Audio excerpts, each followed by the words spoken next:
Right, good evening. Shall we start? Today I am going to discuss the major adjustments with the consolidation. Right, I am not going to discuss entire corrections, the adjustments linked with the consolidation, right, today and tomorrow.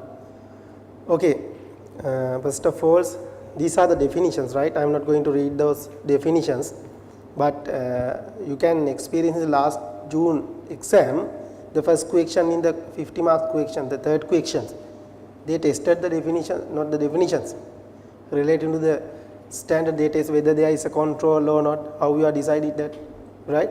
Therefore, you need to follow those things, right? I am not going to read this definition here. However, this is very important. The accounting treatments we are going to apply, right? When it is subsidiary, more than 50%, right? Full consolidation, then associate between 20 and 50.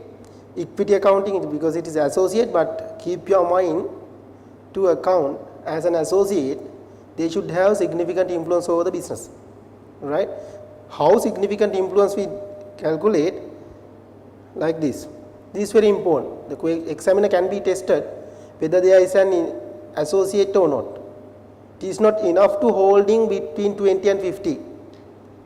May they have 40 or 45 or 35 shareholding, but they should have these 5 abilities to become an associate.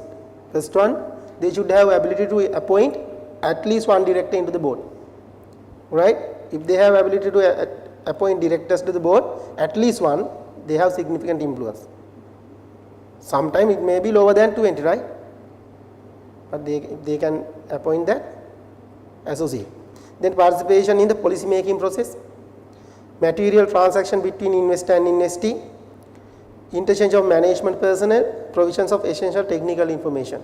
Those they having this type of characteristic on the control, and that is significant influence, right?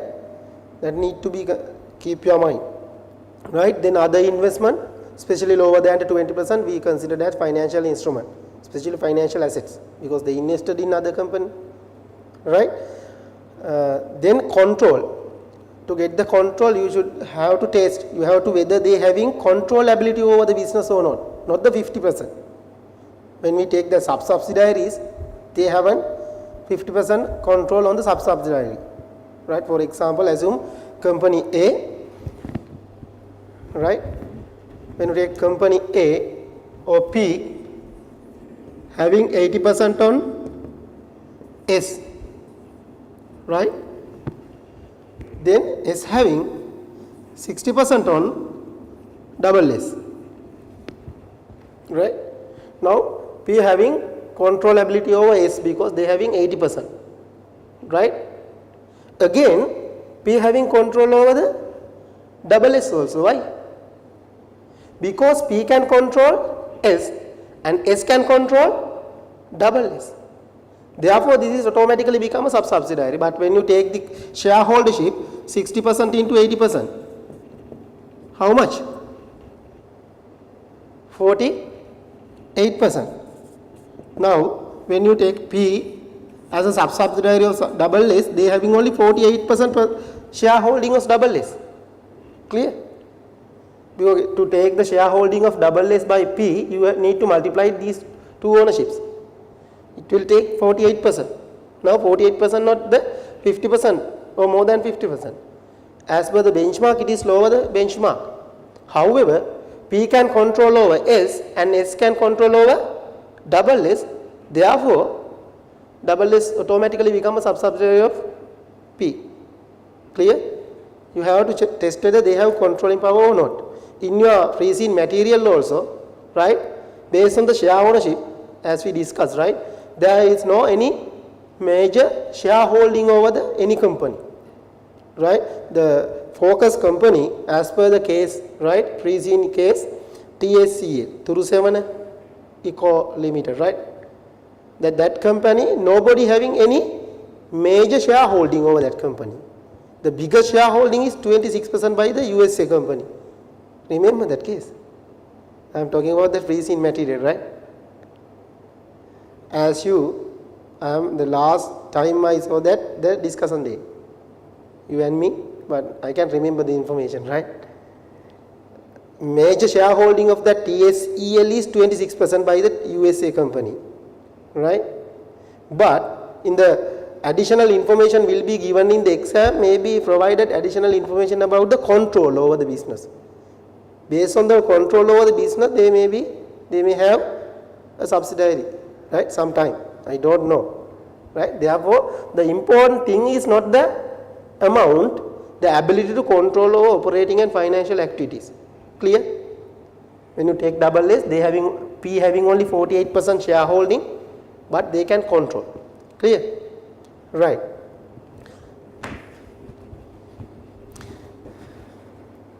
Please keep these things in your mind, or you have those things with this standard, right? Now, exemptions for preparing group accounts. I'm not going to read these things. You know, when you have ultimate parents, you are in the middle, no need to prepare consolidation because ultimate parent liable to prepare consolidations. Likewise, it is not public listed company, no need to prepare consolidations. Those are the exemptions, can be tested in the exam, these things, right? Because the TSEL is still not a public limited company, but they are intended to go public, remember, right? It's still no need, it is not a compulsory thing to prepare consolidation. If they go, right, for the public, they have to prepare, right? Those are the requirements. Just read these things, right? This is from the standard. Then important thing is subsidiary and parent having two different accounting policies. You need to take into one level, otherwise you cannot prepare consolidation. Clear? You have to change the accounting policies of subsidiary to console with you. You cannot change your accounting policies as per the subsidiary because you are the parent, right? You are acting as the accountant of parent. You are going to console as the accountant of parent. Therefore, you need to change the accounting policies of subsidiary or sub-subsidiary, right? And the two different reporting period also important. You are ending with 31st March and the subsidiary ended with 31st December. Then you need to, you have to prepare financial statements for your date from the subsidiary, then you can console. Those are theories, right? Just read. Right. Now I am going to the adjustment. First of all, the goodwill on acquisition. This is very important, right? Because you are in corporate level, you have to face complex group adjustments, not only parent and subsidiary and intercompany transaction. More than that, examiner expects from you. Goodwill, you know, as per the standard, you can calculate as per two methods. Full goodwill method, no, simply we can say full goodwill method and partial goodwill method. In the full goodwill method means the non-controlling interest, right? Non-controlling interest valued at it is fair value. It's taken from the market. The partial goodwill method, the non-controlling interest taken from the balance sheet. Balance sheet items fair value, not the market value, right? That's the difference. Here you can see the fair value, full goodwill method, NCI at fair value. When you record the NCI at fair value, right, you are getting the goodwill for entire subsidiary, not for the parent part. You are getting the goodwill of entire subsidiary. Then when you are going to impair that, the impairment need to be affect to both parent and the NCI. Therefore, when you are write off the goodwill based on the full goodwill method, you are crediting to the goodwill account, you have to credit it retained earnings at NCI, because in the full goodwill method, goodwill represent the entire subsidiary's goodwill. But in partial goodwill method, the goodwill represent only the portion relating to parent. Therefore, you can write off that goodwill only from the consolidated retained earning. These are the basic for goodwill calculations, right? I'm not going to calculate these things because this is a basic thing, right? Now, this is the important thing from you, from your level. This is the important adjustment. One of the important adjustment is purchase consideration. As a company, you can acquire another company by paying anything, not only the cash. You can pay cash for the acquisition. You can issue your own shares for the acquisition, because you are going to acquire your business, one of the business. Then you can pay the cash, or you can issue your own shares for the existing shareholders, right? Assume I am the parent, you have a subsidiary, you are the shareholders of your subsidiary, right? Now I am going to acquire not you, your company. You are the shareholders of the subsidiary, right? I am going to acquire not you, your company. Now you have the interest on that company. I am going to acquire that company. To acquire that company, I need to purchase your shares. Then I can get arranged with you. I am going to issue my shares to you. Then you automatically become a shareholder of my company, and I am getting your shareholding. Clear? That is the issue of shares. Then there are two methods of paying consideration, that is deferred consideration and contingent consideration. These two important, right? These two can be tested, right? Deferred consideration means you acquire the business and you paid some part of the consideration and you agree to pay other balance after 2 or 3 years. Deferred. You have to pay that, right? You need to pay that. You cannot ignore that responsibility. You have a responsibility to pay that, right? But not today, in future. In future you are going to pay that, but you are going to consult today and you are going to acquire today. Therefore, you have to get the present value of that future payment. That is the nature of the deferred consideration, right? You agree to pay some amount after 1 year, then you have to take the present value of that consideration for the calculation of goodwill. But contingent consideration means no need to pay definitely, because you are going to pay the consideration in future day once subsidiary achieve some set targets. If subsidiary achieve that set target, you agree to pay some amount, right? But that amount also going to pay in future. Therefore, you have to discount to today. You have to get the present value of those contingent consideration, but it is in contingency situation, right? Maybe occurred or not. Therefore, you have to consider possibility of occurring that case. That is the probability of the occurring that target, achieving that target, and the present value.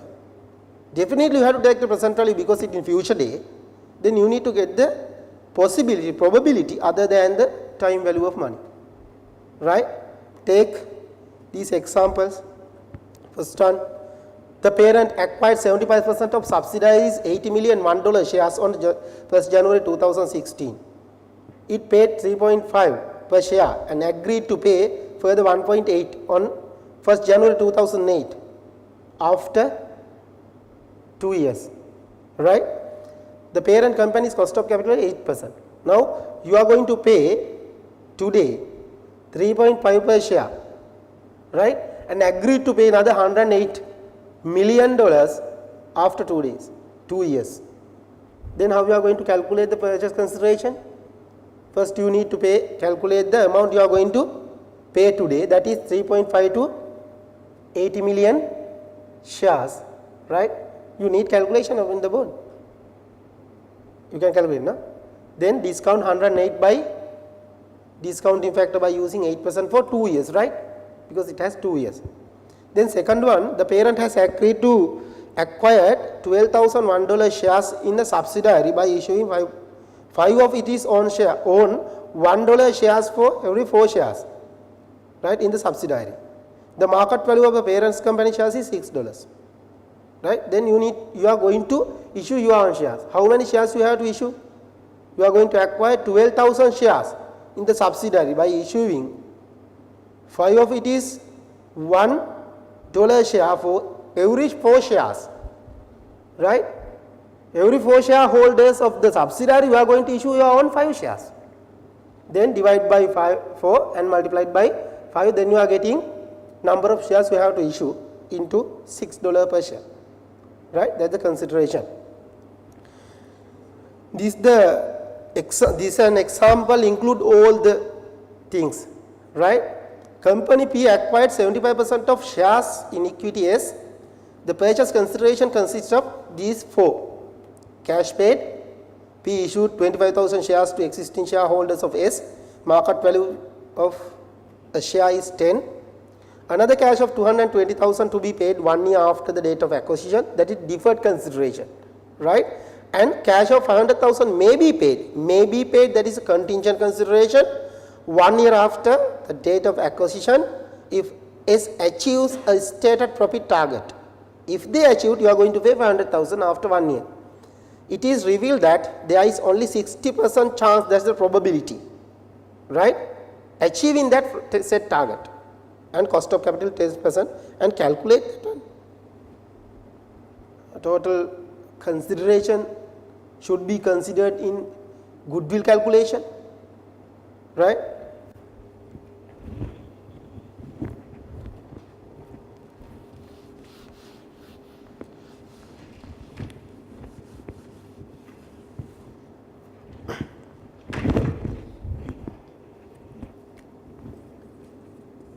You are paying cash 1 million, right, then shares 25,000 shares into 10 each, 250,000, right. Then you are agreed to pay, that is deferred consideration, 220,000. How many years? You are take how many years? 1 year after, right. Therefore, discounting factor 1 divided by 1.1 into power n, right. You have to discount it and take the value. I think it is 200,000, no? 200,000.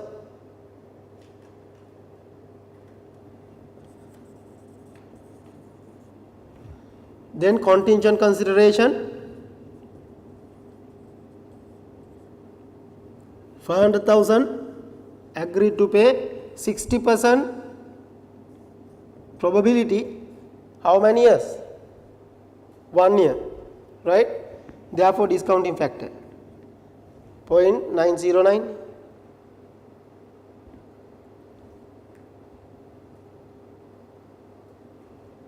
Clear?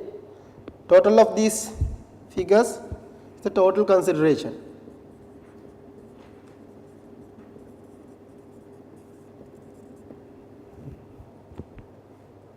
Right? Once you calculate this total consideration, you have to pass, keep your mind that part, right?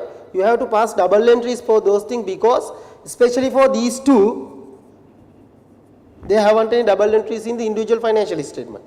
As a parent company, right, I can pass only these two double entries because those are the current transactions. Many of the companies didn't pass this double entry also. Therefore, you have to check whether they properly pass or not those double entries for the consideration. This is definitely passed because they pay cash credit, investment debit. Then share capital credit, investment debit. These two, liability credit, investment debit.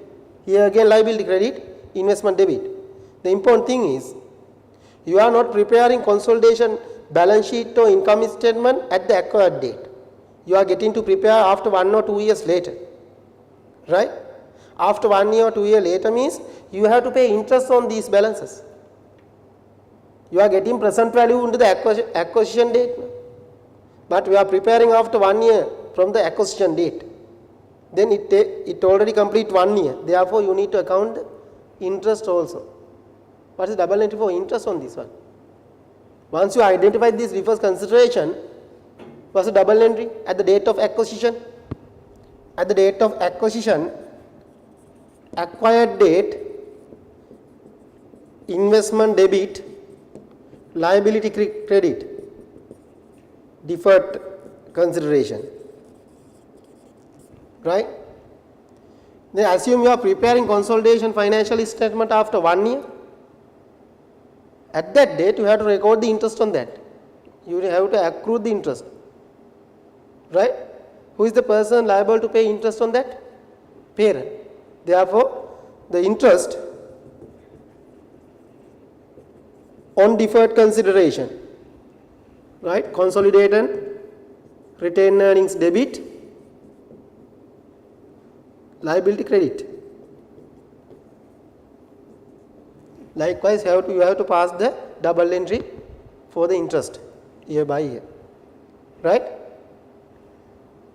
Same as for the contingent consideration also, right. Okay. Then the important thing is, now you can calculate the total consideration like this, right? You can calculate the consideration. Then you can debit it into the cost of control. You are using column basis or COC account basis to calculate the goodwill. Any method you can use it, right? You can use a COC account and debit that consideration into that account, or you can use column basis, right? Then now this is the purchase consideration, right? The problem arises when you are dealing with complex group. That means you are having subsidiaries, right? You have to get the investment properly, right? You invested in a subsidiary, then you can take that investment. But subsidiary invested on another subsidiary, right? Then we can't take that investment as it is. We have to get the percentage. That is very important, right?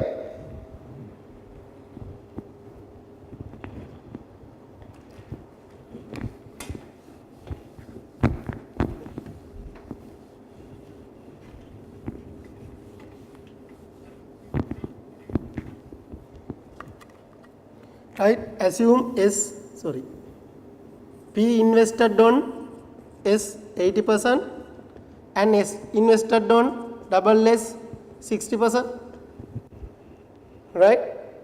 Now in his balance sheet, investment assume is 1000. In this balance sheet, investment on double S assume 500, right? Now you need to calculate the goodwill arising on both transactions, because now double S is subsidiary for you, right? For this cost of control account, investment is 1000. For this cost of control account, how much the investment? 80% out of this 500. That is the important thing, because this investment is an asset of S. This investment is an asset of S. Therefore, you are entitled for that 80%, right? Therefore, investment should be 500 into 80% here, right? However, once you finalize in the COC account, right, this is very important. Once you finalize in the COC account, the investment you received from S, this investment is an asset of S. Therefore, you have to take only the 80%, right? But in this side, what are the items you are going to record in this side? Or what are the items you are going to deduct from the consideration? The equity of double S. Here, the equity of double S. Then you have to take this company's shares, retained earnings, revaluation reserves, other component of equity. Those are the reserves normally in the balance sheet. Then you have to record all these items here, right? Shares, your portion, retained earnings, revaluation reserve, other component of equity, right?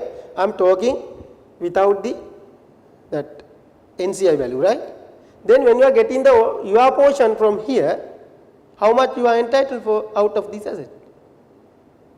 Only 48, because these items on the double S balance sheet, you are entitled on double S only 48%, that is 80% into 60%. You have to get the investment based on this percentage, but asset on double S based on the calculated percentage. Don't mix it. You have to, it is no need to keep those adjustment in your mind. Always think which item we are going to obtain into our balance sheet and from which company we are going to obtain that value, right? You have to decide which company we are going to obtain. If you are going to obtain that value from S, that is 80%. If you are going to get the value from double S, that is 48%. That is the theory, right, behind that.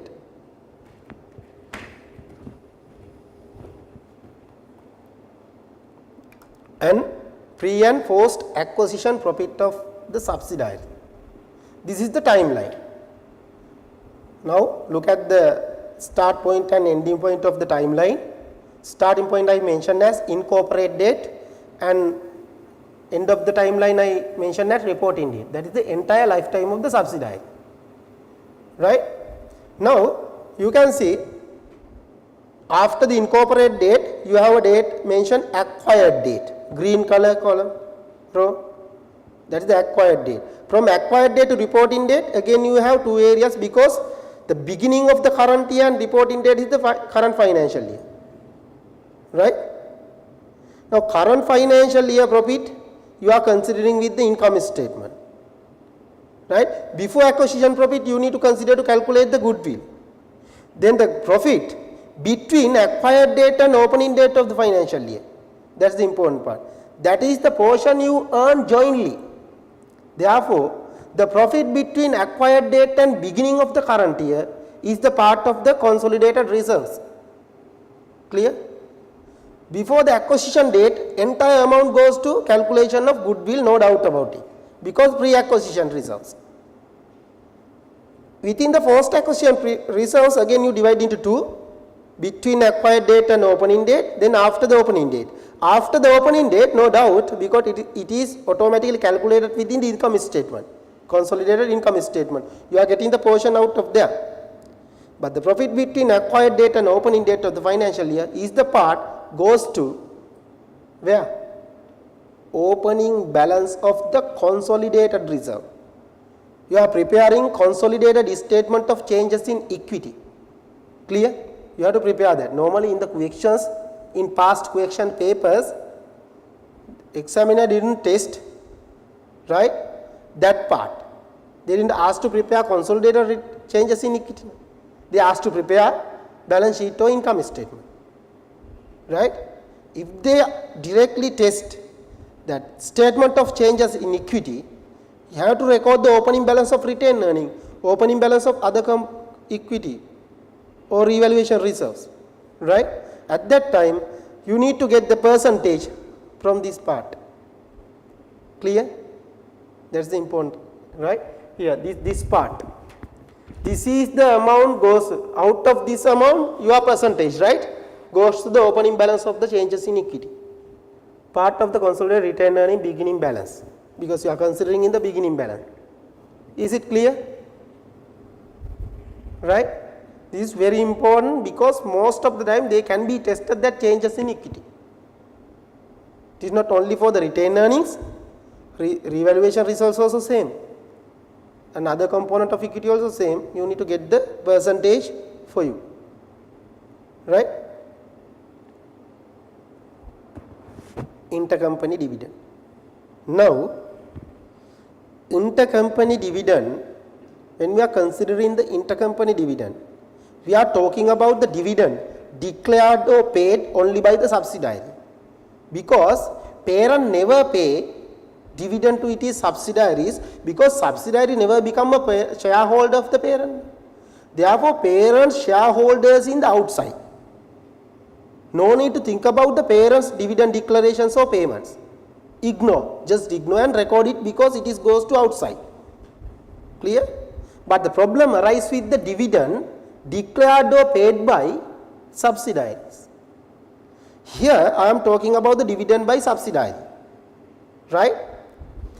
This flow chart show you entire adjustments relating to this one. How many adjustments you have to learn here?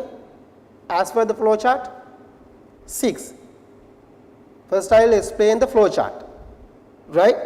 Study pack I also referred, but here they didn't explain entire adjustments. You have to think. No need to cram each double entries, right? No need to fill your mind out of the double entries. I will show you how to imagine those things. But you should have some ability to classify number of transactions can be occurred relating to the subsidiary dividends. Dividend can be paid out from the pre-acquisition reserves or post-acquisition reserves. That is, dividend paid out the retained earnings before the acquisition or after the acquisition. The main principle is any resource before the acquisition goes to calculation of goodwill. Any resource after the acquisition goes to the balance sheet. That is the principle, right? Like this. Here I divide into two. Pre-acquisition, they use pre-acquisition profit or post-acquisition profit. Then it can be divided into two. Dividend paid by cash or declared. If they paid by cash, no receivable payable balances. If they declare, receivable and payable balance can be occurred in two balance sheets. Again in the declared, you have two options. Parent company account for it or not accounted yet. That we call parent accrued it and not accrued it. Clear? Now that examiner have only 6 options to test it. Clear? Only 6. If you can keep all these 6 adjustments, you can adjust any dividend, intercompany dividend adjustments. But it is difficult, right? Therefore, you should have ability to imagine. I will explain one by one, because intercompany dividend, that is subsidiaries dividend, may be arise from the subsidiary or sub-subsidiary also, right? Okay. Now first take this flow chart to your sheet, then I will explain one by one, right?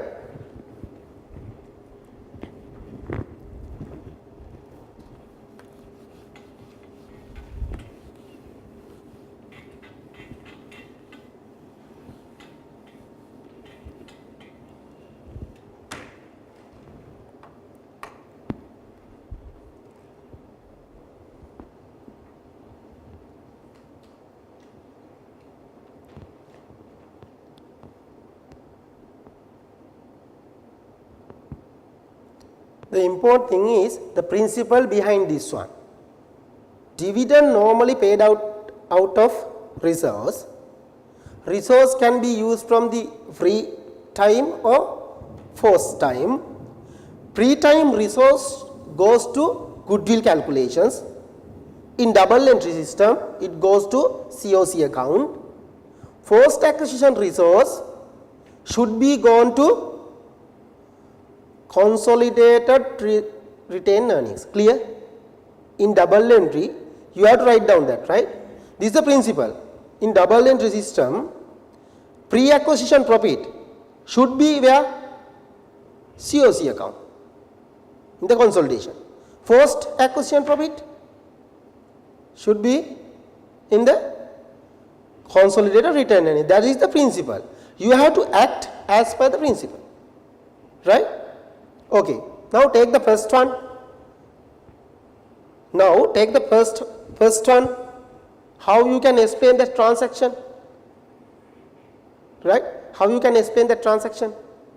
Subsidiary paid dividend out of their pre-acquisition profit. That is the point you have to write down, right? The examiner have only 6 options to test out of you, from you. Out of 6, one method they will be tested. Now first one is, what is the transaction? You should have ability to generate that transaction within you, right? Subsidiary paid, because paid, right? Subsidiary paid dividend out of pre-acquisition profit. Now you have one hint, that is pre-acquisition. It should go on to COC, no doubt, because it is from force, free, right? You need to check separately parent's ledger and subsidiary ledger in their individual accounts. I am talking about the individual accounts, right? Once parents received dividend, he debited into cash account, right, and credited into retained earnings. Once subsidiary paid, he debited into retained earnings and credited into cash because he paid. Assume parent having 80% on subsidiary. S paid 100 as the dividend. This is double entry posted by the subsidiary in the individual accounts. Out of this 100, parent received how much? How much parent received? Parents received 80, non-controlling interest received 20. Both getting by cash. Clear what I am telling? Both getting by cash, right? Therefore, they can be recorded like this. Clear? When you are using full goodwill method, keep your mind you have NCI also. Now, parent recorded their 80 like this, then what did by the NCI? NCI collected their 20 by cash. They already collected. They invested, now they collected their return by 20. This is the situation examiner provided to you. Now you have to console. Therefore, you have to decide the required adjustment. Requirement. What is the requirement in consolidation? Right? What is the requirement in consolidation? This is the situation, right? This is the situation in the paper. Now, hint is from pre-acquisition profit. You cannot do any adjustment in here. You have to make any adjustments in here. Now, as per the principle, pre-acquisition profit should be in cost of control. Now, it is in retained earnings. Therefore, simple entry is you are debiting to retained earning and crediting to cost of control. But there is a doubt. There is a doubt. Why? Entire pre-acquisition profit is 100. Now, you can debit only 80 because in your account you have only 80. Right? Assume if subsidiary didn't pay dividend, now that 100 within their balance. Clear what I am telling? Assume now their balance is 900, retained earning balance. Now this is in the balance sheet. If they didn't pay this 100, how should they have balance? 1000. If it is 1000, you transfer entire 1000 to COC. Clear? Now you have only 80 in your account. Other 20 already obtained by the NCI. Right? Now you have an NCI account. Right? And you valued your NCI at fair value. Clear? You valued your NCI at fair value. Fair value means where you obtain the price? From the market. When you are getting the value of a share from the market, they didn't consider whether NCI received dividend or not. Clear? Therefore, you have to eliminate that dividend they collected from the fair value. Already you accounted the fair value debiting into COC and crediting into NCI. You are getting like this now. You are getting that fair value of NCI to calculate of goodwill and you are getting that value as the NCI value at the date of acquire. That value you obtain from the market. Market doesn't know whether NCI received by cash or not. It presents the real value.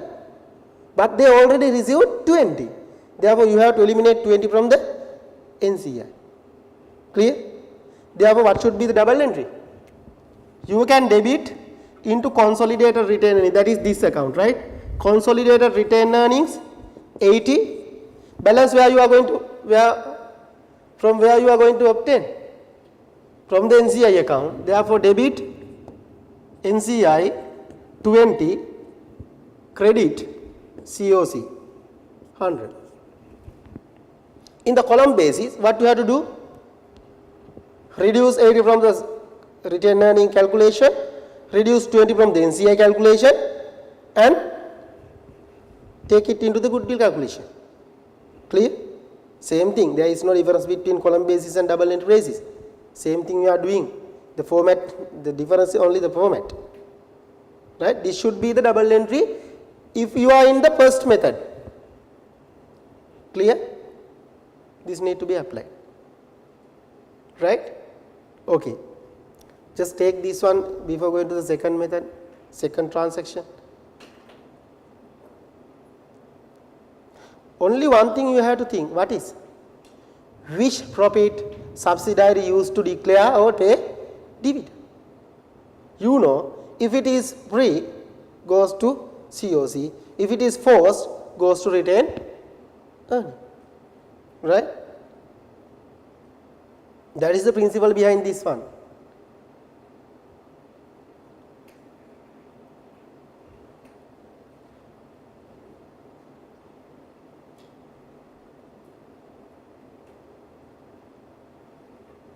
Right? Once you receive dividend adjustment in consolidation, right?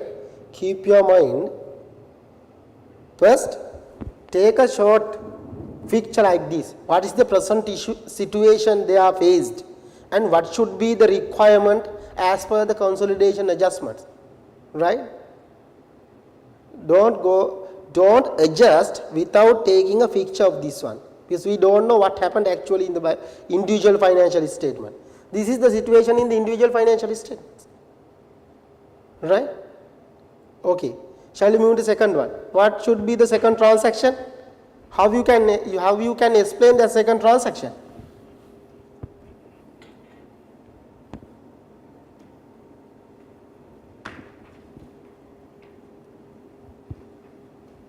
How you can explain second transaction? Subsidiary declared dividend out of pre-acquisition profit and parent accrued it. Parent accrued it means parent already accounted for, right? It's still not received by cash, only accrued. Therefore, parent identified dividend receivable, right?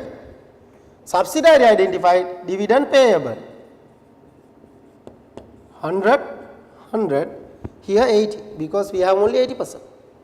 This is the situation, individual situation, right? Now you have to adjust as per the requirement. What's the requirement? What is the principle behind pre-acquisition profit? It should be go on to where? COC. Therefore, no doubt you have to credit COC how much? 100. No doubt, it should be there. From where you get it out? From where you get it out? 80, you can get it out from consolidated retained earnings, 80. Balance 20, from where you can obtain? That's the important thing. Have NCI already collected by cash? No. They didn't collect any cash for this dividend payment. Therefore, you cannot reduce this amount from the NCI market value. You cannot reduce because they didn't collect that. Right? Now, you can't debit into the NCI account. Clear what I am telling? From where? Now, it is in the receivable situation. It is presented here. You have to obtain 20 out of this account. Right? You have to debit here. That means debit dividend payable of subsidiary. Then what happened? Look at. Then what happened? Once you debit here, the balance automatically become 80. Now that 80 represents the payable balance to the parent. And parent identified it as receivable in their balance sheet. Now intercompany balances equal, you can set off, right? Therefore, what you have to do, other than this transaction, you have to set off intercompany balance, balance of 80. Both are same now, right? You can ignore, just ignore, then automatically set off. Clear? If NCI collected by cash, you can reduce from their fair value. If doesn't, you can't. Then you have to collect from the payable. Clear? This is the situation, right? Take this.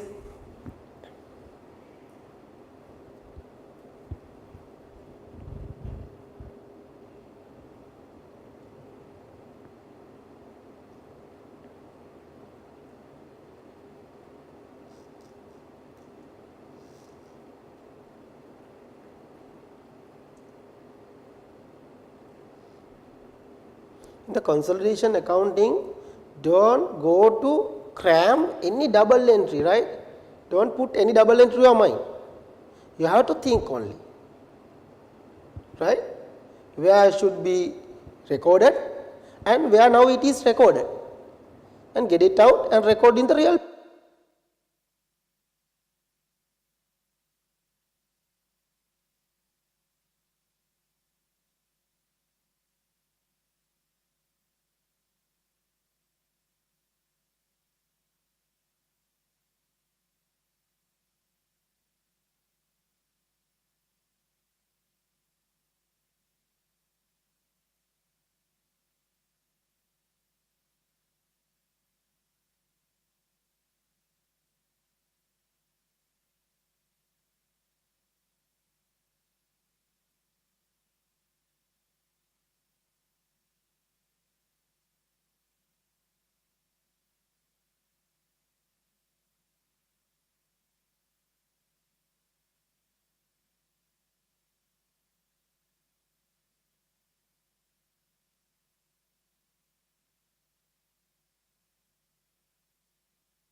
Third situation, third scenario.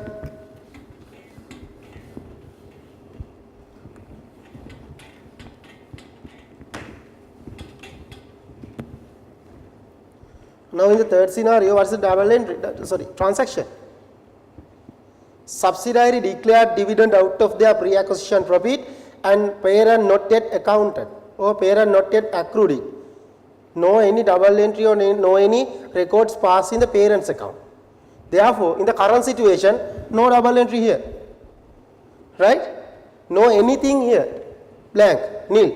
But in these accounts, they have payable accounts, dividend payable 100 and retained earnings debit 100. This is the situation. Parent didn't anything in their books, right?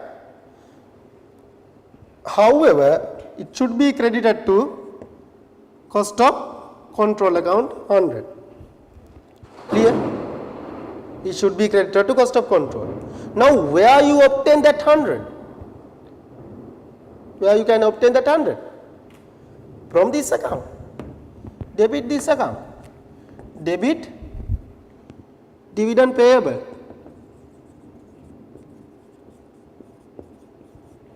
Is 100. That's all. Clear? It is in this account. Get out from that account and record into COC. Okay. Use it for calculation of goodwill if you are using column basis. Right? Clear? That's all. Or you can establish their account and use the previous double entry. Clear what I am telling? Or you can establish the accounts of parent and use the previous double entry. No need to do that. No. They have examined no task in these things. They have finally look at the balance sheet you prepare. Right? The point behind this one, that is the important thing. Don't cram these double entries, right? I also hate these double entries because you can just imagine your A level. If you are doing A level in commerce, just imagine first days of the A level class. How many double entries we wrote down? Right? The A level teacher say in this double entry, this double entry, this double entry. At that time, I thought that what happened when you have become accountant of company? Because so many double entries there, we have to keep all the thing in our mind. Right? No need to keep any double entry in our mind. Think the principle behind that. Right? Here, pre-acquisition profit should go into COC. That's all. Now, pre-acquisition profit is okay. Now, take post-acquisition profit. Fourth one. What is the fourth double entry? the transaction? Subsidiary paid dividend out of their post acquisition profit. Subsidiary paid dividend out of their post acquisition profit. The profit earned after the acquisition. The principle behind of post acquisition profit is it should be gone to retained earnings because jointly earned profit should be in the retained earnings balance. Now, first establish the current situation. Once parents received by cash debit, that is the percentage, retained, this is actually consolidated retained earning, parents retained earning, credit 80, right? They paid by cash paid 100 and retained earning debited 100. Now look at this the situation in the individual accounts. Now think what is the principle behind that. This 100 is post acquisition profit. Generally, post acquisition profit should be distributed among parent and NCI. Right? Now, the parent's part already distributed and NCI part he already collected by cash. Clear? He already collected by cash. Clear what I am telling? He already collected by cash. Now, what should be the double entry?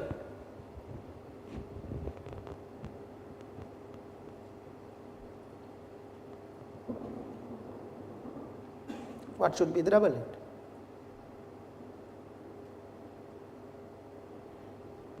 Tell me.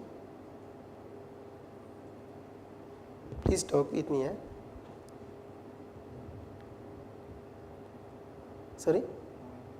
No need to do any adjustment in the consolidated. Therefore, please worship for the examiner, please include this double entry in the, this adjustment in the paper.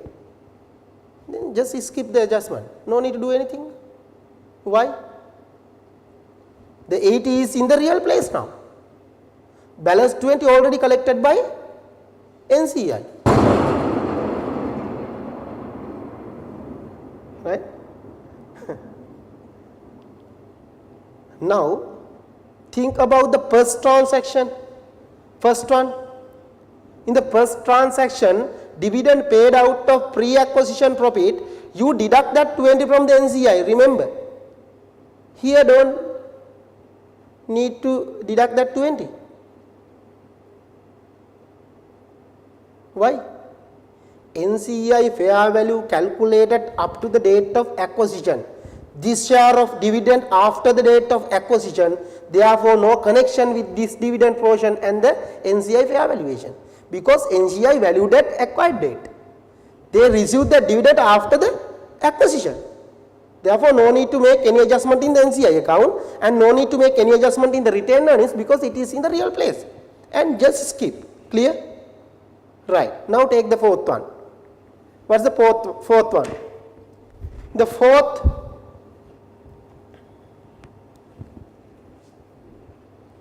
double entry, right? What you have to do?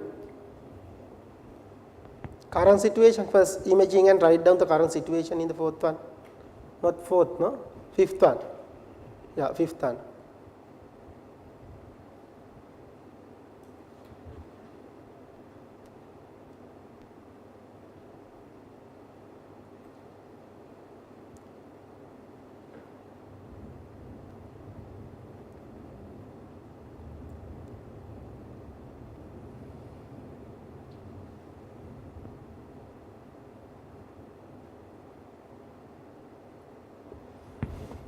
Here receivable, here payable.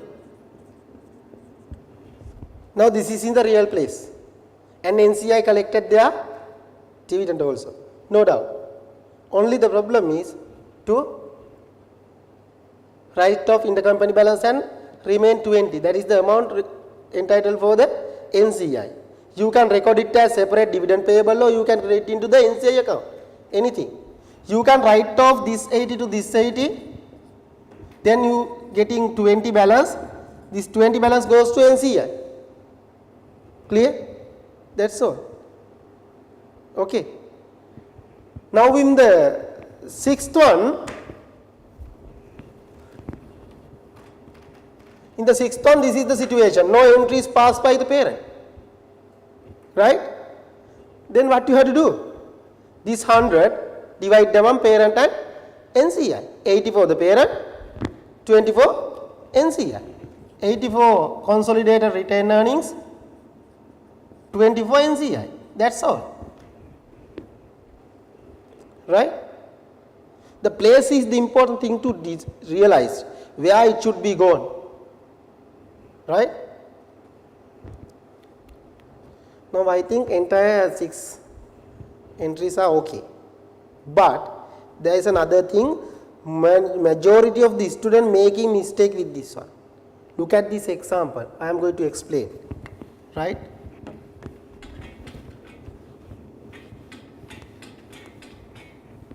Normally in the consolidation, you are getting both balance sheets. Right?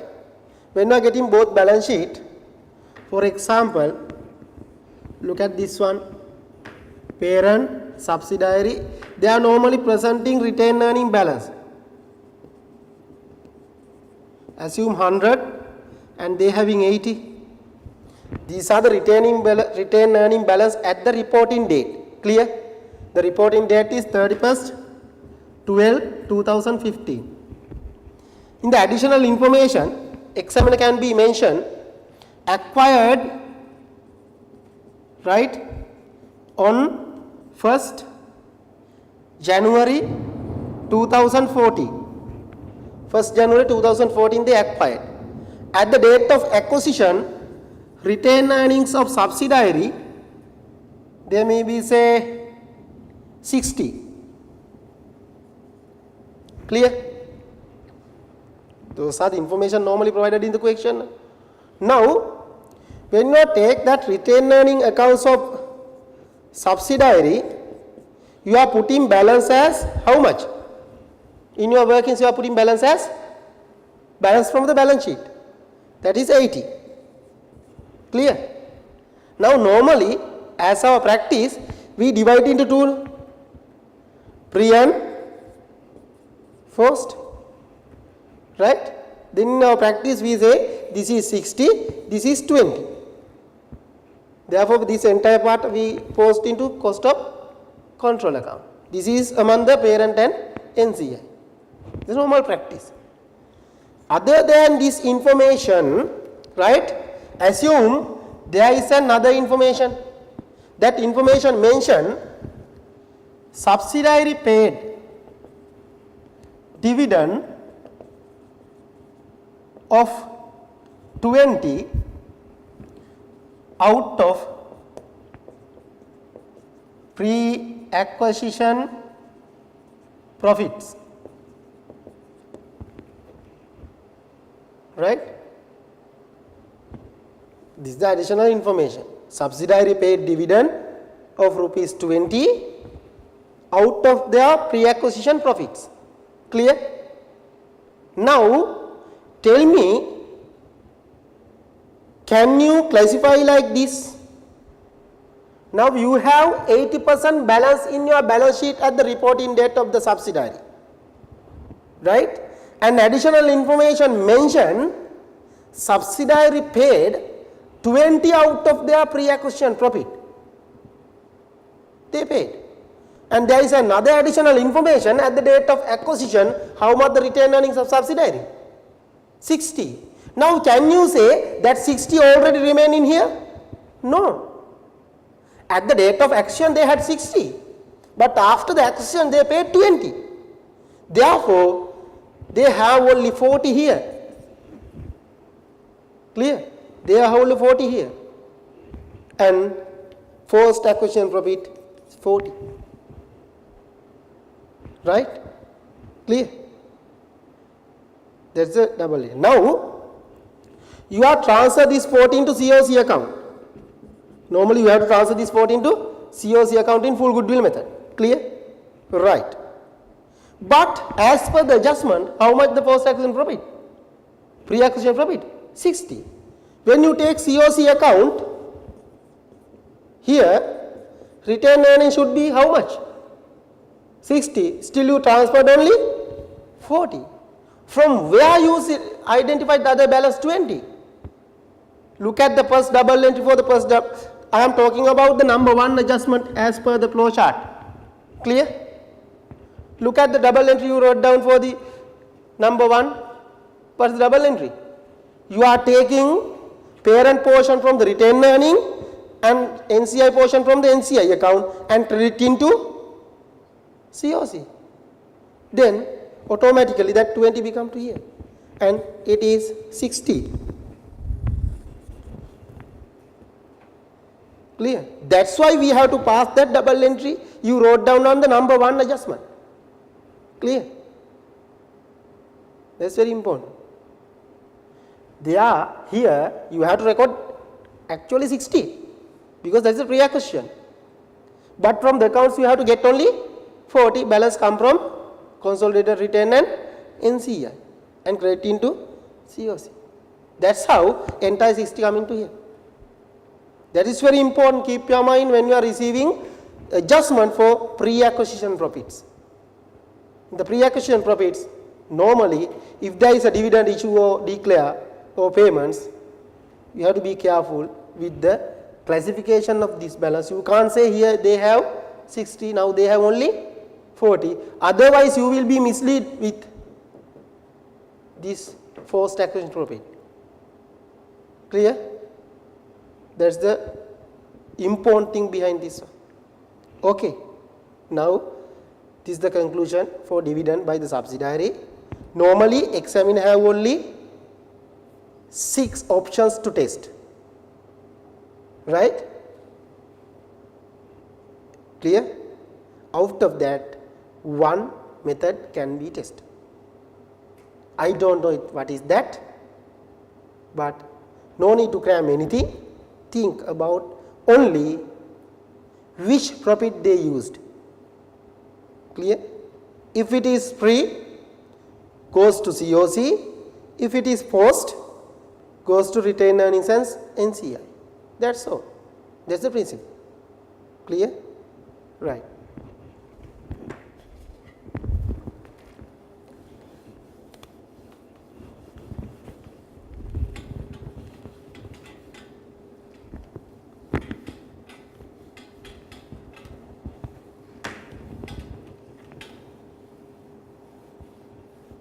These same double entries will be affected to the subsidiaries also. Okay. However, percentage may be different. Right? As per the example we discussed, P having 80% on subsidiary, 60% on by S on double S. Right? If that S paid or declared dividend 100, parent having 80, NCI having 20. Clear? If this is dividend, this is the portion, parent and NCI. Clear? If here dividend, same double entry you have to pass, assume it is 100, then how are you going to divide? 48 and 52, because you are entitled only indirectly, you are entitled 60% to 80%, that is 48. Therefore, you have only 48. The percentage will differ, right? But same double entry you have to pass. Okay. Keep your mind. Therefore, 2 things we have to check with. Check. What is? Which profit they use and which subsidiary paid or announced. Right? Based on the profit, the treatment will differ. Right? Based on the company, again percentage will vary. Right? That's the important thing. I am sure you will be received with subsidiary. Because with the single subsidiary will be normally tested with the corporate business level. Again, they are not going to test the same thing in the corporate level. You will be getting more complex groups. Right? Okay.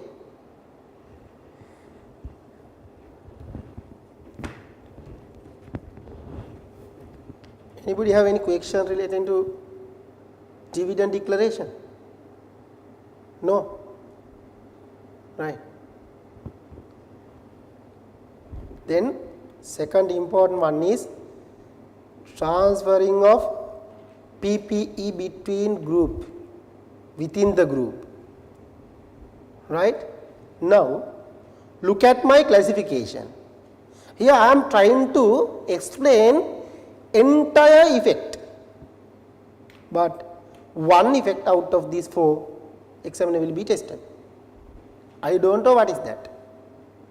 Right? Here you can see I mentioned here only the flow chart. There is no any double entries wrote down. Why? If I included the double entries here, what you are going to do? You will be write down all the double entries first. Right? No need to write down any double entry. Once you receive some transactions, think about the impact. Now look at here. PPE transferring between the company, right? It can be in 2 ways. Subsidiary transfers to the parent or parent transfer to the subsidiary, right? Then second one, with a profit or loss. If it is transferred at cost, no need to adjust anything, right? If it is transferred with profit or loss, you have to adjust in the consolidation. That's why I again divide these 2 scenarios into 2, with profit and with loss, right? And in the below of that flow chart, you can see the impact. This is the impact of individual financial statement. Clear? This is the impact of individual financial statement. You are going to correct it in the consolidation. What is the impact? If one company transfer asset with the profit to the other company, the person who sell the asset overvalued their profit, and person who buy the asset overvalue their PPE. Clear what I am telling? Therefore, due to the transferring of PPE between the company, one company overvalue their profit and other company, the seller overvalue their profit and buyer overvalue their PPE. Not only that, buyer incorrectly calculate their depreciation, because they, as individual company, they are going to calculate their depreciation based on their cost. That is on the transfer price. If there is a loss, the seller undervalue their profit and buyer undervalue their PPE and under depreciate their depreciation expense. Right? If it is with a profit, seller identified unnecessary profit, that is overvalue their profit, buyer overvalue their asset and over depreciated. Those are the impacts. You can see PPE over or undervalued. If it is overvalued if under profit, undervalued with a loss. Then depreciation over or undervalued, right? And profit of parent or subsidiary overvalue or undervalue, it depends on the who is the buyer and who is the seller. Therefore, when you receive this type of transaction, what you have to identify? Only 2 things. First thing, who is the seller, who is the buyer. Seller overvalue or undervalue their profit. Buyer did two things. First, overvalue or undervalue their PPE and overcalculate or undercalculate their depreciation. You have to make adjustment for those errors. Right? Now take first one and try to write down the double entry, required double entry. Right? I don't know which method you are using, accounting methods or column basis. Which method you are using? Column basis. All of you? Accounts or column basis?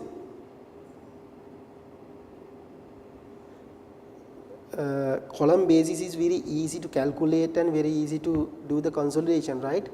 But keep your mind, you are going to become a chartered accountant, right? You need the principle. You need the principle. Don't become the accountant like CIMA qualified accountants, because CIMA qualified accountants very easily within 2 or 20 or 10 minutes time they are consolidating.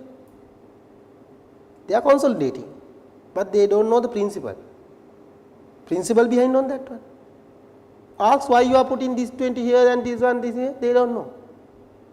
They are filling formats, right? But in chartered accountant, from a chartered accountant, we are expecting more than that. That's the important thing, right? Any method you can use as per your convenience, but try to keep the real picture in your mind, right? Okay, now first one, subsidiary transferred a PPE to the parent with a profit. Clear? That is a double entry. Subsidiary transferred an asset to the parent with a profit. Write down that sentence. You have only 4 sentences.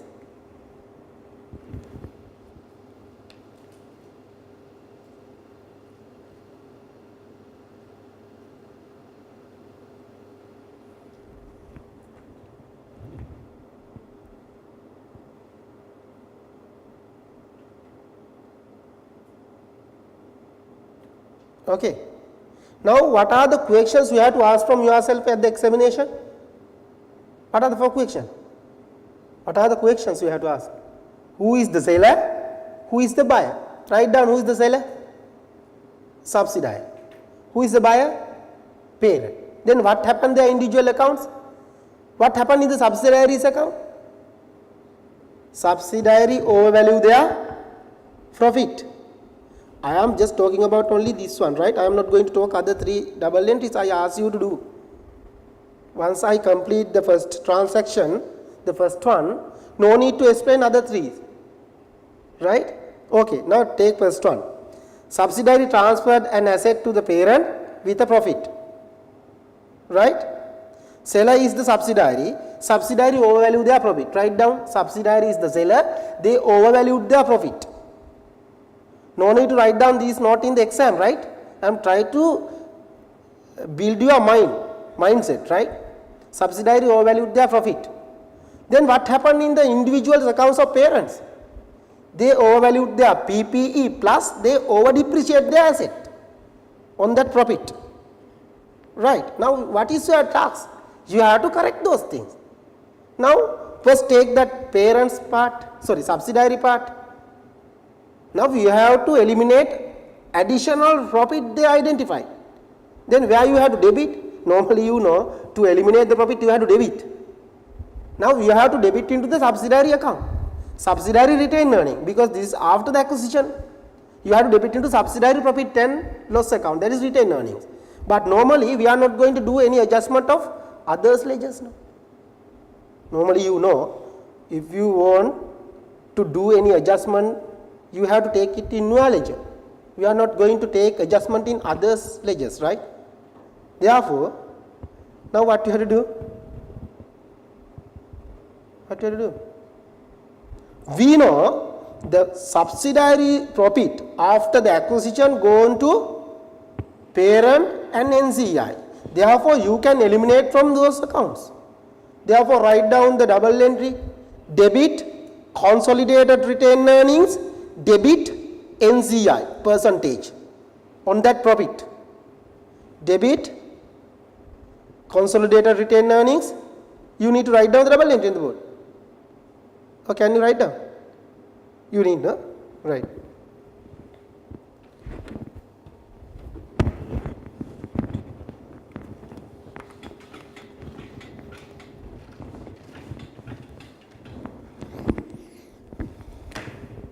Subsidiary transferred to parent with profit.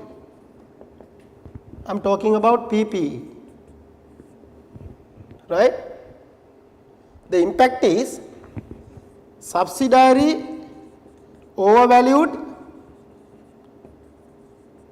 their profit. Parent overvalued their PPE and depreciation, right? Therefore, to eliminate the profit, you have to debit into the subsidiary's retained earning. Instead of putting that account, debit consolidated retained earnings plus debit NCI percentage of the profit. Clear? Percentage of the profit, right? Profit percentage, not the entire asset value, right?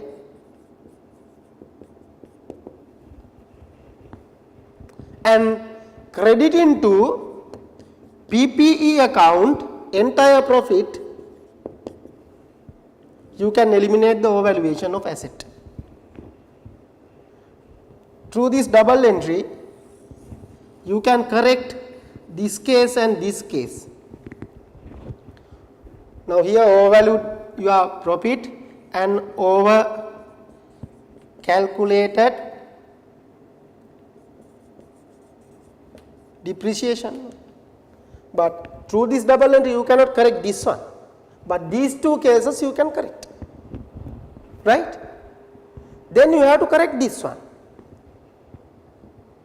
Normally, the asset depreciating by the person who buy that asset.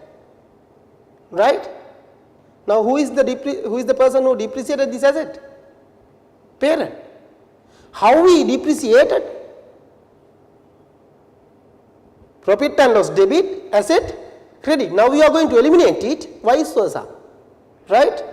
Debit PPE, depreciation on profit. Clear? Depreciation on profit. Credit where? Consolidated retained earnings, because this is affected to parent's profit. That's all. Through this double entry, you will be corrected this error. Right? Now this is for the adjustment number 1. Now you have another 3 adjustment. Now write down for the second one. Right?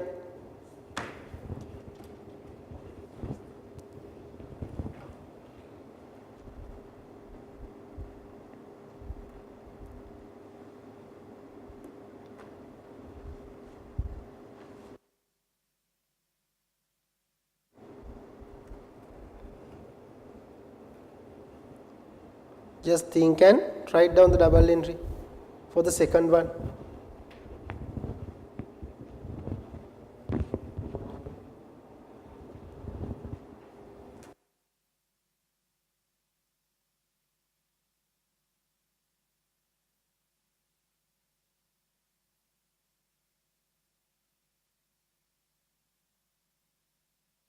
Value, undervalued asset, they pass to parent.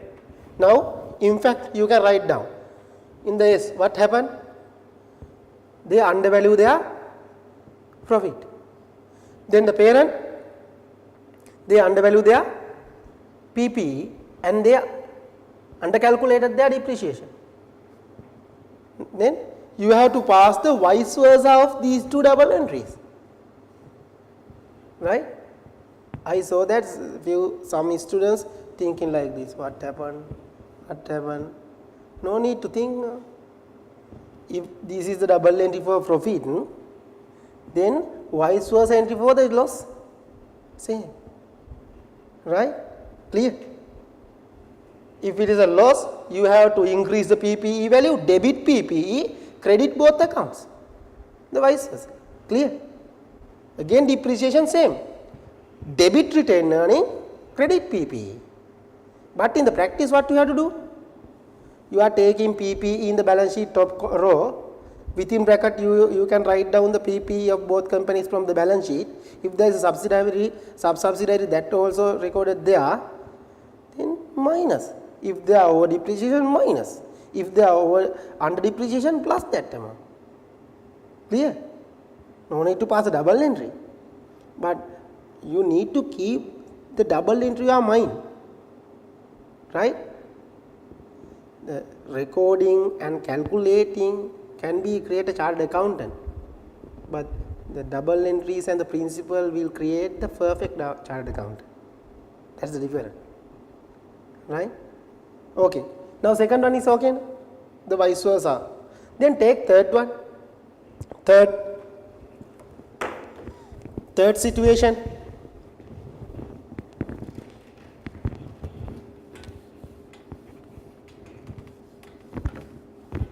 The third situation,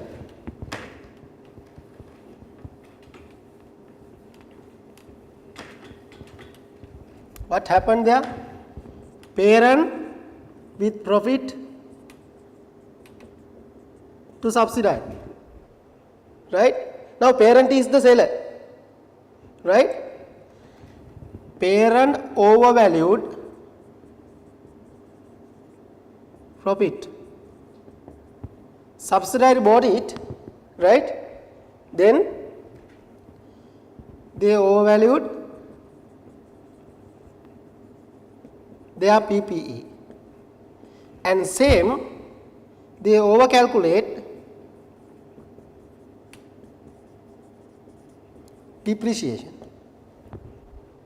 right? Now parent overvalued their profit, therefore to eliminate the profit, debit parent's consolidated retained earning, credit PPE, that's all, right? Because parent overvalued their PPE, profit, therefore debit into parent's profit and loss, that's all. Now depreciation, depreciated by whom? Subsidiary. Now they have to increase their profit again, but their profit now it is in the consolidated reserves and NCI. Therefore, you have to credit both consolidated retained earnings and NCI. Credit means you again restate your profit and you have to restate your asset because you overcalculate, therefore debit PP. Then when there is a loss, vice versa. Clear?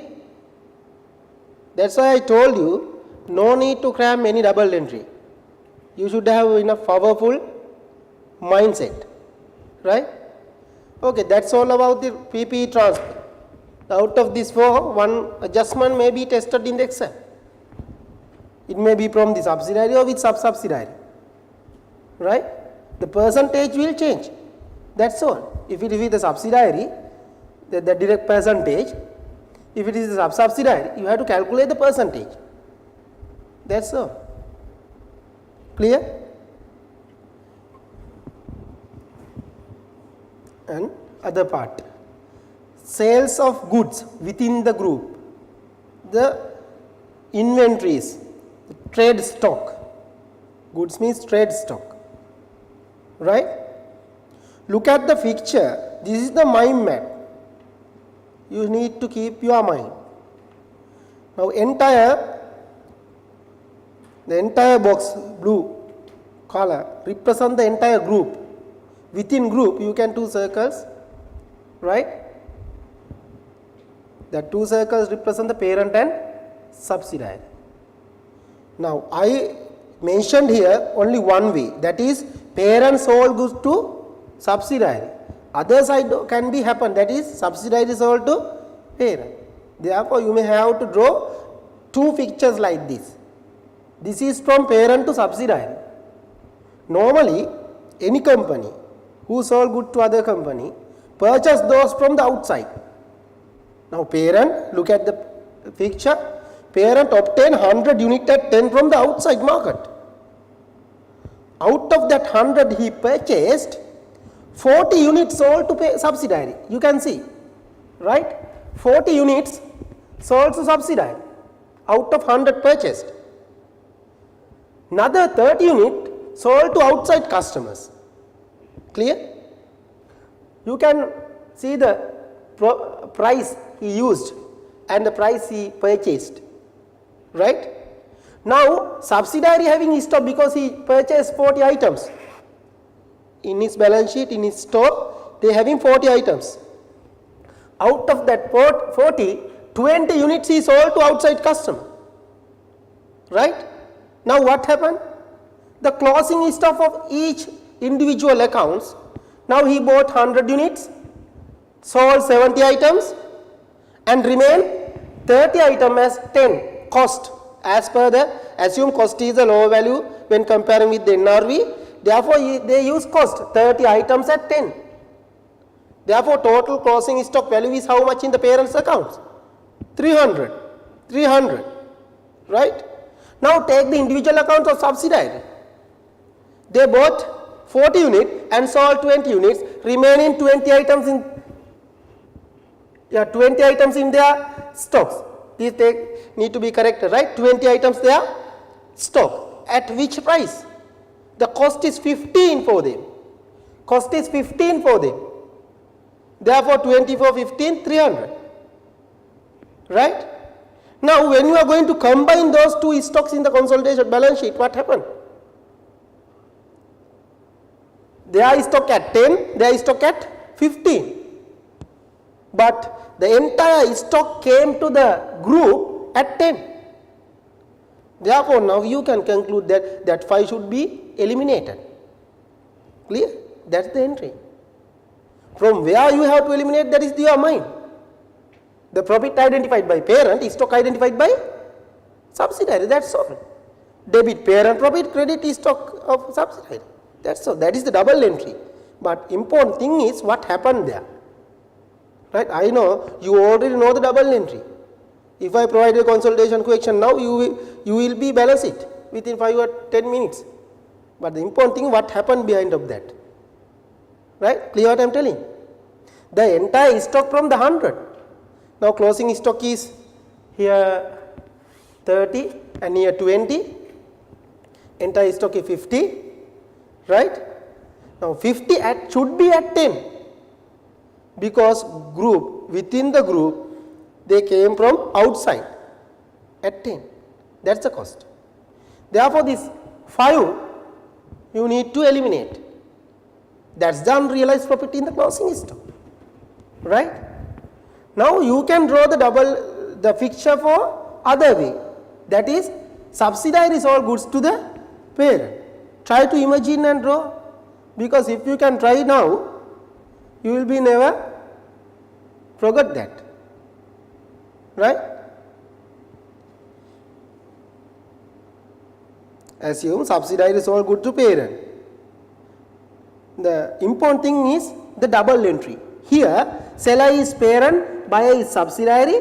Therefore, where are you going to debit? Parent's profit. Credit is stock. No need to distribute among NCI parent, because parent is the person who identifies the profit. But in subsidiary case, subsidiary is all goods and identify the profit. Then, to eliminate the profit identified by the subsidiary in the closing stock, need to be debited into both accounts, that is retained earnings and NCI, because the profit already distributed among them. Clear?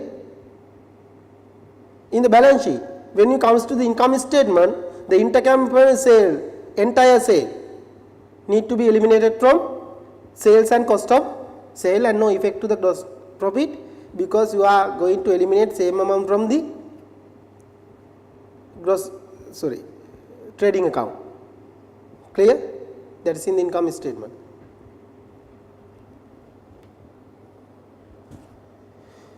Right? This is the sales of good from parent to subsidiary, unrealized profit identified parent, inventory overvalue in subsidiary. Likewise, you have to eliminate. When subsidiary is sold to parent, unrealized profit in the subsidiary's book, stock overvalued by the parent. From that places, you have to eliminate. Okay. The important thing is, when you are going to eliminate something from the subsidiary's books of account, you have to go on for the retained earnings and NCI both. That's only the things you need to keep your mind. Right? Now, piecemeal acquisition. Step by step acquisition. That step by step acquisition may occur in different ways. That's the important thing. Right?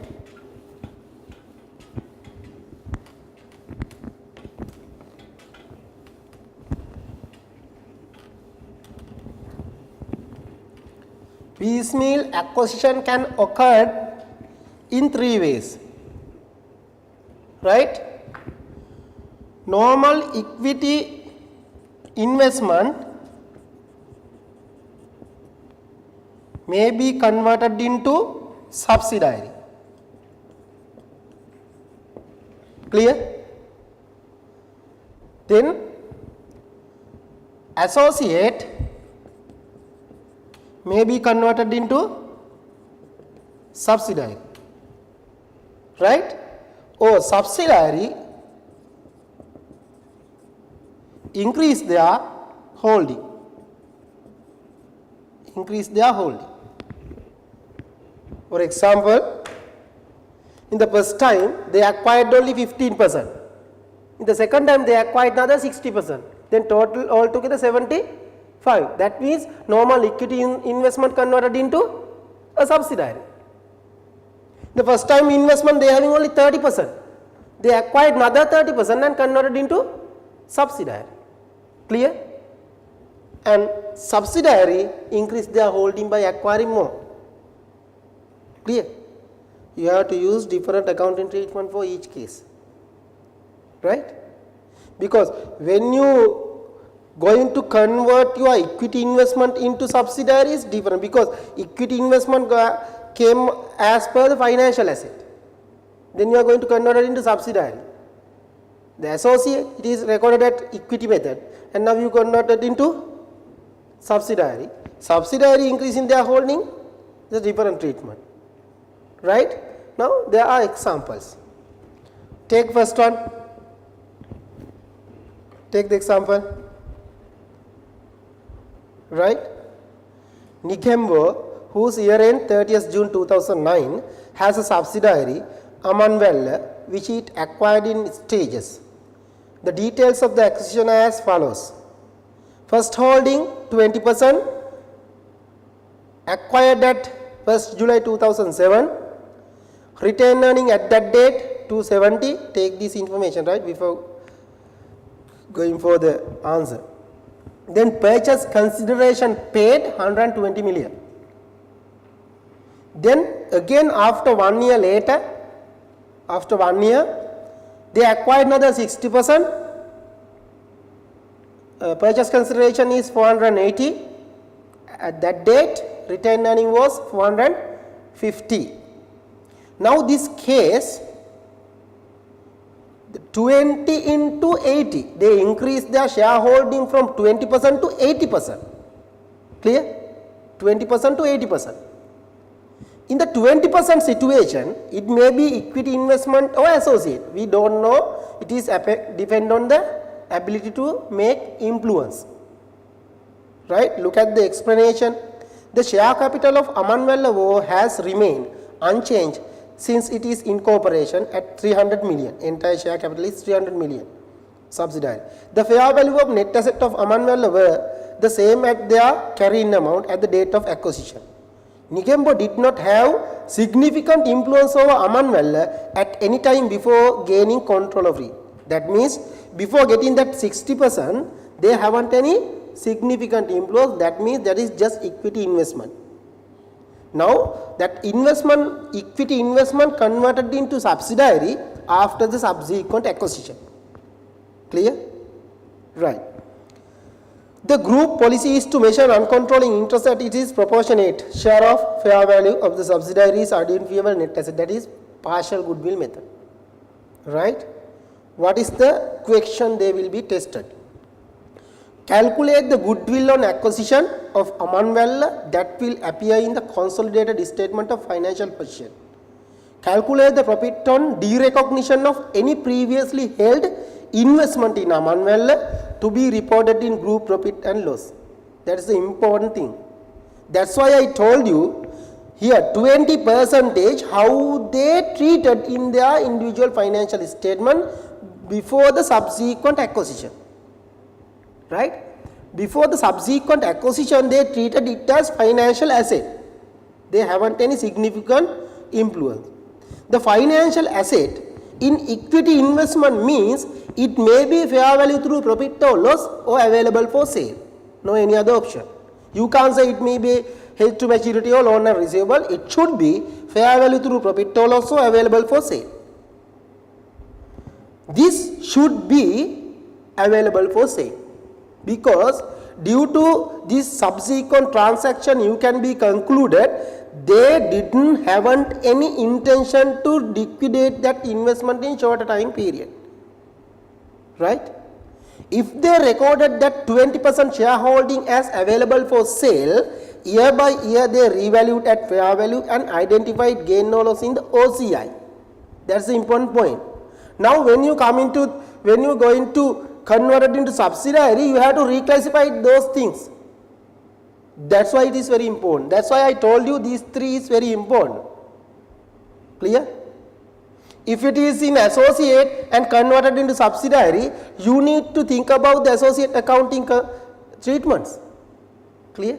Now here we can conclude that they may be, we don't know, but based on the information we can conclude they may identify those things as available for sale investment before the subsequent acquisition. Clear? That's why the examiner asks that second question. What is the second question? Calculate the profit on derecognition of any previously held investment in Aman Valley. Up to the second subsequent acquisition, you recorded it as an equity investment and you had applied financial instrument treatments. Then you have to derecognize that one. Then what are the treatment for that? And last one asks you to write down the journal entries. Look at here. This is the question I extracted from the study pack. Now look at the question 3. They ask you to write down the journal entries. If you followed column basis, what happened? Can you write down the double entries? That's the issue you will be faced. That's why I told, because you should know, the chartered accountant should know about the double entries, right? That's why they include this type of questions. This may be tested in the paper also, right? First you have to calculate the goodwill. Clear? On the acquisition. No need to calculate the goodwill for first acquisition. Why? As per the financial instrument, no need to calculate goodwill. It is recorded at cost at initially and subsequently recorded at fair value, and gain or loss recorded in profit and loss or OCI based on the classification. If it is fair value through profit or loss, goes to profit and loss, available for sale goes to OCI.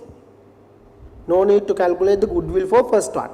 But once you come to subsequent acquisition, now you have 80% consideration, 80%.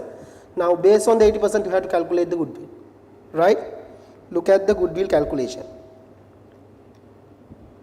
Clear? Consideration transferred. How much the consideration you transferred subsequently? 480. Clear? 480. Because that is the amount you paid at the second acquisition. Then NCI percentage you added. Normally we are adding that NCI percentage, right? How you take that 750? That is the entire net asset of the business. How you take the entire net asset of the business? Look at the date of acquisition, retained earning how much? 450. And share capital how much? 3 million. Therefore equity 750, right? Then out of 750, date of the acquisition, NCI 20%. Why NCI 20%? You acquired 80%. Therefore NCI 150. Your purchase consideration is 480. Now you can take the entire value of the subsidiary at the date of acquisition. Then what? Fair value of the previously held equity interest. Clear? Previously held equity interest, that is this 20%. Clear? The important thing is you are going to acquire the business at this date. Therefore you need to calculate the goodwill on this date. Clear? 2008. Normally how we are going to calculate the goodwill? The entire consideration plus the NCI value minus the net asset of the entire subsidiary. Clear? That's the method. Total consideration plus NCI value minus the net asset of the subsidiary. Right? Now you need to take the entire value of this date, but you paid only 480 on this date, but you had paid some amount few years ago, but you can't take this 120 because that is not the fair value, that is the historical cost you paid.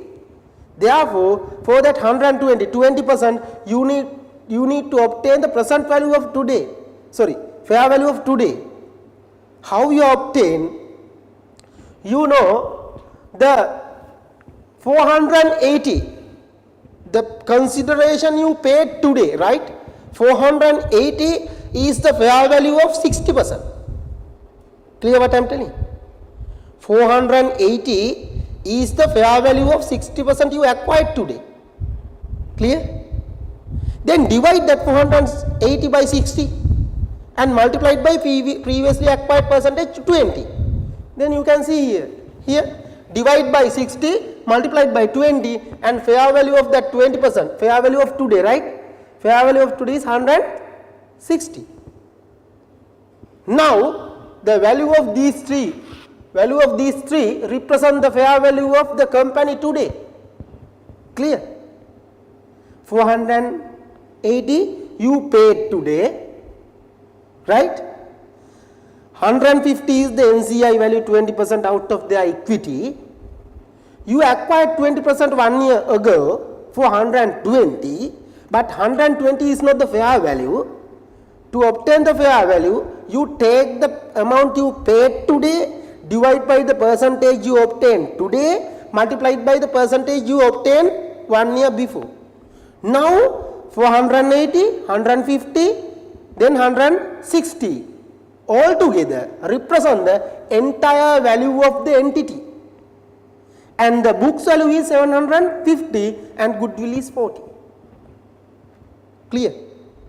This is very important, right? But this can be applied if that initial investment came from equity investment. Clear? That's why the most important thing is what is the situation occurred out of these three. Right? Now this is the good deal. Now examiner asks you to do the reorganization of the profit previously identified related to the 20%. Look at the calculation. Profit on derecognition of investment. Right? How much the fair value today? 160. How much the cost you invested? 120. That means up to today you recorded 40 in available for sale reserve. That amount need to be derecognized. Clear? How are you going to derecognize? How you are going to derecognize? That's the important thing. Look at this. Right? I can say you have to derecognize, but how we are going to record it in the double entry? Right?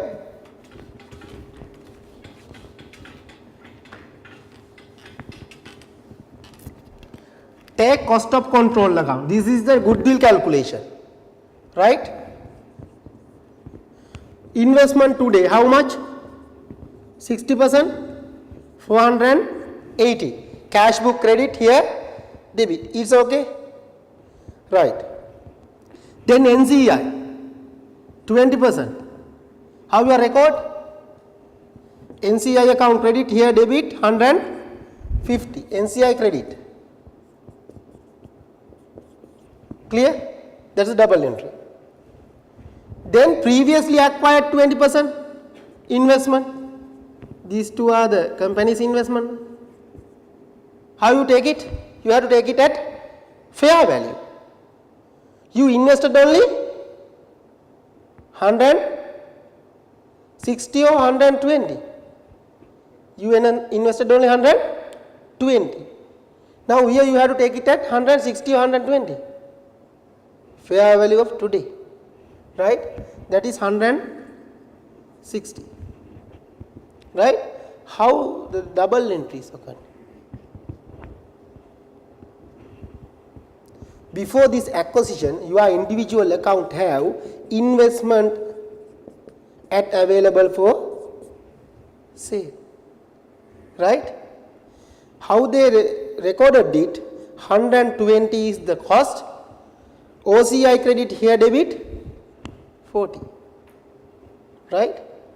This 120, 60 you have to transfer there. Then what happened to this 40? What happened to this 40? That's the important thing. If they recorded, no doubt. If they doesn't record it, you have to record it. Clear? That's the important thing, right? Within the question, you have to check whether what they did with the amount, right? It may be recorded at 160 by fair valuing year by year, or they recorded at cost, right? Now this is the total amount. You acquired 750 net asset, now goodwill. Clear? Okay. No doubt. To get here, how much the goodwill you calculated? 40. That's the amount. Okay. 15 to 8. I'm going to close for today, and we will meet tomorrow evening also as the last day for KC1. Then day after tomorrow we will start the auditing webinars, those who are facing for KC4, right? Thank you very much for the participation today. Have a nice day and good night, right?